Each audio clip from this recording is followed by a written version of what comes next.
Waalaikumsalam warahmatullahi wabarakatuh. Guru yang terhormati dan tunas penjelasan untuk motivasi jamaah tentang bagaimana kelebihan sholat sunat tarawih supaya jamaah juga termotivasi sehingga merasa ketinggalan kalau tidak sholat tarawih walaupun di rumah, karena mungkin kan di masjid tidak dibolehkan untuk tarawih. Terima kasih. Assalamualaikum warahmatullahi wabarakatuh. Assalamualaikum warahmatullahi wabarakatuh. Ya, jadi alhamdulillahirabbil alamin, assalatu wassalamu ala asyrafil anbiya'i wal mursalin nabiyina Muhammadin wa ala alihi wa sahbihi ajma'in, amma ba'du. Jadi sesuai dengan situasi kondisi kita makin niki, memang sebagian jamaah terkadang malas atau ndin sembahyang tarawih ilik balin masing-masing karena mungkin ndin tahu berbicara nek gawe sareng sembahyang tarawih sehingga abot. Dari itulah bahwa yang pertama perlulah kita maklumi keistimewaan daripada sembahyang tarawih niki. Sesuai sabda Rasul sallallahu alaihi wasallam bahwa paman shamahu wa qamahu kharaja min dzunubihi kayauma waladathu ummuhu. Siapa saja yang berpuasa, engkahan puasa pun gawe sembahyang tarawih, ialah sak terjanji isi Nabi Muhammad sallallahu alaihi wasallam nek tampunan selapuk dosa salah isi Allah taala, sehingga teribaratan isi Nabi marak kanak sak baru subul leman dalam tianina. Adapun padilah sembahyang tarawih malam pertama, malam kedua, malam ketiga yang ada di Durratun Nasihin adalah sebaiknya isi Durratun Nasihin sebaiknya kita tidak ambil. Karena itu penjelasan dari masaih-masaih kita di Mekah Al-Mukarramah atau masaih kita di Ma'had mesti pernah kita diingatkan. Nah, pelungguh sudah Ma'had, mesti pelungguh pernah dengar Tuan Guru Anas, masaih kita yang lain. Jadi sebaiknya jangan dijadikan referensi kitab Durratun Nasihin. Nah, dari itulah yang ada bahwa siapa saja yang puasa dan melakukan sholat sunat tarawih, itulah yang dijanjikan oleh Rasul sallallahu alaihi wasallam akan diampuni dosa salahnya oleh Allah Subhanahu wa taala. Begitu luar biasanya yang namanya sholat tarawih. Segera teh abot, segera teh malas. Ramadan tentu sekali setahun yang namanya Ramadan. Tarawih hanya bisa kita lakukan hanya di bulan Ramadan. Wa rak'atun fihi khairun min alfi rak'atin. Satu rakaat di bulan Ramadan, satu rakaat ibadah atau satu ibadah yang lain, maukah tasbih, baca Quran, apapun itu, sekali satu rakaat di bulan Ramadan ini lebih bagus ketimbang 1000 rakaat nanti di bulan-bulan yang lain. Nah, marak ini keistimewaan peluang yang ada di bulan Ramadan sangatlah rugi untuk kita sia-siakan. Nah, dari itulah sami jamaah, para pemirsa serminan video niki baik yang di TV kabel maupun dimanapun pelungguh serminan, sila sempatkan diri, adik de sempatan bayi diri de gawe saran sembahyang tarawih sekalipun di rumah pelungguh. Mbet ante gawe sembahyang tarawih mbet tak tahu bahasa jamaah. Manik Nabi i'mal bidunyaka biqadri maqamika fiha. De beramal, de gawe perintah Nabi, de gawe perintah Allah Taala di bangun dunia biqadri maqamika, sesuai makam kalian masing-masing. Bahasa kasar mbet tak tahu. Ketahu Ustaz Saiful tentunya tidak sama dengan anak siswa-siswi kita. Ketahu Ustaz Epul tentu dia pada kancing para tuan guru. Ketahu keyakin, keikhlas, kefasihan bacaan para tuan guru tentu tidak sama dengan para ulama. Ulama tidak akan mungkin bisa dengan para imam-imam. Imam-imam tidak akan sama ibadahnya dengan para sahabat. Sahabat pun tidak akan mungkin sama kualitas ibadahnya dengan para nabi-nabi, khususnya nabi besar kita Nabi Muhammad sallallahu alaihi wasallam. Dan itulah mungkin pokok gawe menurut bahasa kasar. Pokok gawe, ndak sadik gawe ni kesak bahaya. Ya itu tentang ketahu adalah ndek apal ayat pendek, darah guna apal ayat pendek, ndek baca ayat pendek, ndek kembe. cukupan si petiha doang selesai sah. Anda dia baca qul huwallahu ahad dengan rakaat pertama sampai witir sah solat tarawih. Dia narak dengan dia nafal misal doa iftitah, terkadang isi takut tak. Jadi imam maklum mungkin banyak imam dadakan. Luik mungkin pelonggo-pelonggo jadi bare-bare dia jadi imam, nuli begak legar. Ya. Dia buat biasa jadi imam, baru dia jadi imam lah begak legar. Ndak menteri dia dai. Ndak pasal dia apal, ndak jadi masalah. Tegal dia berprinsip marak-manik Nabi baru ni tegawe umbi tak tahu bisa kemampuan dia masing-masing. Asalkan sak penting ada sembahyang tarawih ni tegawe setelah sembahyang isya. Arak dengan tarawih laku ni dua sembahyang isya ya dia nesah sembahyang tarawih. Tapi sebab sembahyang tarawih ni bun arak waktu setelah sembahyang isya. Bukan sembahyang tarawih ni masuk waktunya setelah isya tidak. Tapi tarawih masuk waktunya setelah solat isya. Bedakan. Solat tarawih waktunya setelah solat isya, bukan setelah isya. Sekalipun isya sudah ada, wah ngebangun isya, lagu di dua sembahyang isya tetap nikmat sah sembahyang tarawih. Nah itulah makna maksud yang tadi bahwa sembahyang tarawih itu waktu adalah setelah solat isya, bukan setelah isya, tapi setelah solat isya. Asalkan belum sudah solat isya, sembahyang tarawih wasilah. Dia tak tahu jadi imam, baca ayat pendek dia dapat, dia kembi-kembi, atau Arab bija dia misal SD, MI, ia hafal ayat pendek baru jadi imam. Sah jadi imam, bahkan lebih abdal jadi imam karena kulit masih SD, apalagi ni sanawiyah, apalagi ni aliyah, jauh dia lebih abdal jadi imam ketimbang papunya lagu papun kabirang-kabirang dia hafal. Papun surat ayat-ayat pendek dan dia hafal. Nah dari itulah makanya pelungguh-pelungguh yang punya bidadari sebaiknya pelungguh ni hendak baik di Arab bidadari termasuk di pondok pesantren.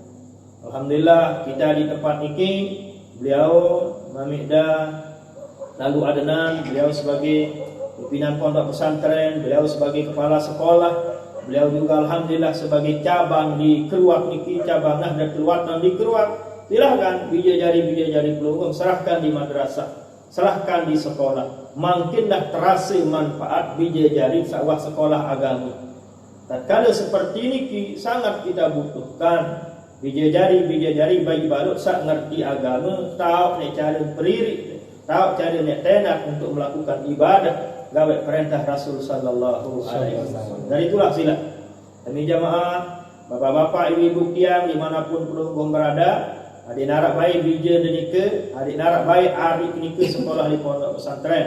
Serah ke sekolah pondok pesantren, beliau kepala sanawiyah, beliau juga di aliyah, para ustaz-ustaz, tamat mahat semua. InsyaAllah sekedar sembahyang tarawih yang penter-penter wah namun wah tamu pondok pesantren, apalagi sudah tamat sanawiyah, apalagi sudah masuk aliyah, kami jamin akan bisa melaksanakan yang namanya sembahyang tarawih.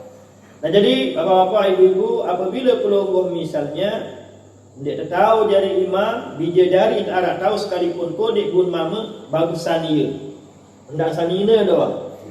Wah mah ada misal nina lagu amak narak ni resah nu. Kecuali harus pada nina. Nah lagu lamun mama jadakan SD, amak jadi imam makmum, nina papu tetap sah jadi makmum. Nah itu. Nah jadi toh juga misalnya anak karena bidadari tak tahu, bukan kedua kan cepin balik, nah gawe nu depan berajah jadi imam. Lebih tentang nah sembahyang Allah, kesembahyang sunat tarawih jadi imam. Wah, enggak wajib, kesembahyang tarawih enggak wajib.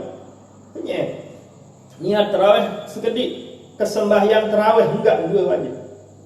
Allah kesembahyang tarawih jadi imam. Wah. Selebih ni kerja sunat. Sembahyang sunat saja sunat, tarawih dah wajib. Jadi aku sembahyang kaki tarawih sak wajib. Sementara sebut sunat, kena 2 rakaat sunat, menghadap kiblat sunat, lillahi taala endah sunat. Ini kejaran pelungguh-pelungguh nanti jadi imam, milik pegadengan ada masing-masing sila. Mana-mana petiha doang jadi modal tercukup dah sila. Pokon kena mentera. Pokon kena niat Allah ke sembahyang tarawih jadi imam ba. Wah, bareng makmum tapi niat Allah ke sembahyang sunat tarawih jadi makmum ba. Selesai. Dia hafal kabiran si penalti. Dia hafal doa iftitah tidak jadi masalah. Langsung baca Fatihah. Nah, tatkala selesai baca Fatihah, qul huwallahu ahad wa mudait, ia wa putar-putar. Rakaat pertama qul huwallahu ahad. Yang kedua balik qul huwallahu ahad sampai witir tetap sah sembahyang tarawih itu. Maka tetapi yang paling bagus kadu ayat pendek lagu sipinati. Ini kan misalnya saja. Misal saja bagi pelunggu-pelunggu yang tidak bisa nantinya. Mari bapak sembahyang witir karena dia niat Allah ke sembahyang witir 2 rakaat karena Allah kan gampang. Ke sembahyang witir serakaat karena Allah selesai. Lema papa balik ayat yang mau 16 kita mau malam ke-16 sunat kunut witir. Berbicara tentang kunut mbita sak tahu. Dia apal Allahumma hdina fi man hadait wa afina fi man afait. Dia jadi masalah. Baca selawat nahdatain cukup. Menuwayu kanggo doa. Nggih. Kunut nika baru sah apabila arah doa pujian kepada Allah Taala kata selawat. Di salat nahdatain sudah ada nika. Alhamdulillah warga-warga kita Nahdlatul Wathon semua menghafal yang namanya Salatul Nahdlatain. Santri-santri kita di pondok pesantren ia doa bilang waktu bilang nek berajah baca Salatul Nahdlatain. Yang yakin mereka hafal. Atau jamaah-jamaah kita yang tidak pernah masuk ke pondok pesantren, setiap pengajian di layatan, di kuburan, di masjid, setiap berdoa zikir selalu kita baca Salatul Nahdlatain. Insyaallah mereka hafal. Menuwaya baca Salatul Nahdlatain. Di kunut pun bisa sah yang namanya kunut. Kalau itu dia hafal Salatul Nahdlatain. Ada Rabbana Atina, boleh. Rabbana Atina fid dunya hasanah wa fil akhirati hasanah wa qina adzabannar. Baca selawat terus Allahumma shalli ala sayyidina Muhammad wa ala ali sayyidina Muhammad. Nah, itu cara dia baca. Andai dia kunut juga tidak masalah. Tetap besar. Berprinsiplah bahwa tegawe sesuai kemampuan, sesuai keilmuan masing-masing. Nah, itu prinsipnya dalam kita menunaikan sembahyang tarawih ke pirat-pirat tarawih kanggon dan bareh jam siwak kanggon jam 10 justru tengah malam seri bagus engkah buka misal sembahyang maghrib lelah lalut piram semisal bau pada seri bagus saya piram sekah sembahyang maghrib atau kah sembahyang sebut tarawih pada jam 11 12 13 apalagi sekek 2 3 4 berarti berlipat ganda pahala. Ben mau pahala sembahyang tahajud, ben mau pahala sembahyang tarawih. Nah, itu lebih bagus. Nggih, itu lebih bagus lagi apabila pelonggo-pelonggo menunaikan atau gawe sembahyang tarawih di tengah malam. Jadi tidak alasan sebenarnya. Tidak alasan ketinggalan saran sembahyang tarawih itu. Tidak alasan. Alasan kita baca kabiran, beda baca kabiran. Ada alasan di kapal ayat pendek, dendek baca ayat pendek, petiha doang. Ada alasan di kapal kunut, dendek baca kunut. Ada apa alasan balik? Kira-kira. Apa doang alasan dari ini. Nah, dari itulah lamun wahabot. Hendak sakama mereka cerita Malik Nabi Muhammad sallallahu alaihi wasallam bahwa suatu waktu datanglah malaikat Jibril kepada Sidin Nabi ragima ampura diri raki Ramadan. Rugi umat Muhammad mendaitkan bulan Ramadan lagu ndik petak kemuliaan syarat di bulan Ramadan. Kemuliaan di bulan Ramadan sangat luas Lailatul Qadarnya, amal ibadah lipat gandaan insyaallah taala. Ikan rahmat itu merdeka dari siksa api neraka isi di sisi Allah Subhanahu wa taala. Lailatul Qadar darat seolah akan jadi Lailatul Qadar malik. Lalu menu keistimewaan kemuliaan syarat di bulan Ramadan. Cara untuk beten adalah isi tegawai perintah Allah, perintah Nabi. Puasa ya perintah Allah, tarawih ya perintah Nabi. Dia mungkin dengan tiga isi Allah, dia mungkin ya mau keistimewaan syarat di bulan Ramadan. Bu dia buat beten di ini. Allah Subhanahu wa taala Maha Adil. Allah Subhanahu wa taala memberikan hambanya sesuai usaha, sesuai ikhtiar, sesuai keilmuan, sesuai kemampuannya masing-masing. Menuduh Allah Ta'ala zalim marah dengan ngomong taruhnya rakyat sepuasa itu alur di bulan puasa Harau nyerangkek terawih itu ya Allah Ta'ala Maha Pemurah. Iaran dengan Allah tuduh Allah Ta'ala zalim. Dengan momot, ia bisa jadi memang Allah memberikan kepada orang momot. Lagu biasa Allah Ta'ala sabut ijan adalah dengan sabagawian, dengan laksanaan tuan perintah Allah maupun perintah Rasul sallallahu alaihi wasallam. Ini itulah kaitannya dengan sembahyang tarawih sesuai yang ada di masyarakat kita pada makin ini. Intinya adalah terawih misilah bisa kemampuan, bisa keilmuan, bisa ketahuan masing-masing sambil kita ajak ketenak dijajari sembahyang tarawih oleh pegedengan masing-masing. Ia tak tersuluk sisi Nabi ada nawiru buyutakum, hadit hiasi, hadit sinari, hadit terangi balik pegedengan nika isi Nabi iman isi yaitu bisolah, hadit sembahyang. Yang kedua adalah bitilawatil Quran, hadit baca Quran di pegedengan, hadit sembahyang endah di pegedengan. Di hadis lain penjelasan bahwa la taj'alu buyutakum qubura, ndak kejadian bali langgak nika marak kubur. Nabi mana tak piram doa. Dan bali langgak nika jadi kubur piram, kelemak piran bali nika tak tegawa ibadah sembahyang. Salat tarawih seperti makin niki, baca Quran. Nah itulah hikmah yang kita ambil dari situasi kondisi kita seperti makin niki. Nah niki yang bisa yang jawab pertanyaan dari Mikda lalu Adnan sebagai ketua pondok pesantren, sebagai kepala sekolah, yang juga sebagai cabang Nahdlatul Wathon alhamdulillah di Kecamatan Kerwakuki.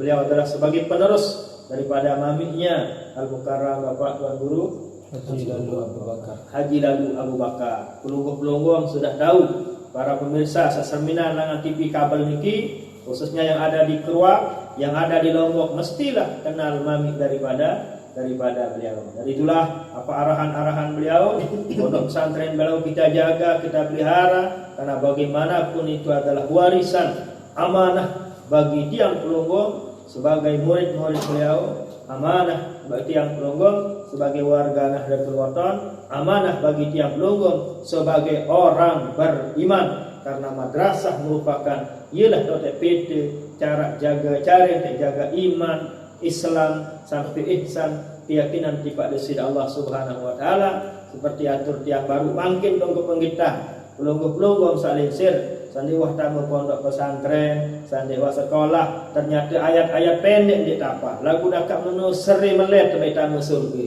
yara dengan darah ilah gitu nggih darah ilah tamu surga yara dengan milih PT hak doang milih tegaji doang lagu din boyerun pegawai nggih. Nah niki mungkin mudah-mudahan ada manfaatnya, mudah-mudahan ada barokahnya, amin ya rabbal alamin. Kemudian yang ini ada dua pertanyaan Bapak Guru. Yang pertama, fenomena memang di masyarakat sering kita lihat bahwa terkadang ada jamaah yang lebih mengutamakan sholat tarawih daripada sholat isya. Artinya dia terlambat datang ke masjid, kemudian orang sudah sholat tarawih, dia langsung sholat tarawih, tidak sholat isya dulu. Atau mungkin dia sudah sholat isya di rumah sendiri, baru datang ke masjid hanya untuk sholat tarawih berjamaah. Nah ini kira-kira bagaimana jelasannya? Kemudian yang kedua, karena situasi saat ini kita dianjurkan untuk ibadah di rumah. Terkadang kita sholat dengan keluarga, akan tapi ada suatu mungkin waktu di mana sang istri kita di rumah lagi tidak sholat, sehingga kita sholat sama anak-anak kecil, anak-anak kita yang masih kecil yang belum balik mungkin. Nah, mana lebih utama kita berniat jadi imam atau sholat sendiri dengan anak-anak kita ikut? Nah, itu mungkin pertanyaan yang bisa saya sampaikan. Terima kasih. Nah, jadi kalau ada jamaah mengutamakan sunnah daripada fardu ya tidak bisa. Yang wajib nikah adalah modal. Sementara kalau pegawaian sunnah ya batin. Ini dengan batin darat modal, darat kemulan tidak bisa itu. Bahkan ibadah-ibadah kita yang lain ini baru diterima oleh Allah Subhanahu wa taala menggawe sembahyang 5 waktu. Pada satu waktu malaikat Jibril datang kepada Rasul sallallahu alaihi wasallam menceritakan kekecewaan Allah Subhanahu wa taala kekecewaan Allah kepada hamba-hambanya yang tidak mau menerima titipan Allah Subhanahu wa taala di malam Isra Mi'raj yang berupa salat 5 waktu. Ya Muhammad, kata cerita malaikat Jibril alaihissalam, innallaha la yataqabbalu min tarikis salati sawmahu wa sadaqatahu wa zakatahu wa hajjahu wa umratahu. Muhammad, kata malaikat Jibril, Allah